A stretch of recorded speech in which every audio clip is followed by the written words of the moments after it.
من كتر ما كنت انا بخاف عليها، فممكن احيانا انفعل جدا من خوفي عليها. والله ورب الكعبه انا بخاف عليها من اكتر من ناس فعلتها، ورب الكعبه تاني انا بخاف عليها اكتر من نفسها، ورب الكعبه 1000 مره، واتحاسب على رب حلفاني ده انا بخاف عليها اكتر ما هي كانت بتخاف على نفسها.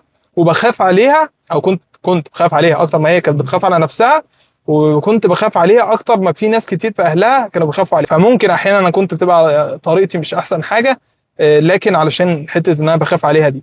فسامحوني ان انا ان انا يعني انا برضو اخشى ان انا اعمل بنتي كده من كتر حبي ليها وخوفي عليها. بس ان شاء الله تبقى بقى مراتي معايا وكده، فهي تحاول تهديني وقت ما ابقى خايف. فهو من حب، والله من حب فقط. يعني انا بنتي انا بخاف عليها من دلوقتي، وده مش طبيعي.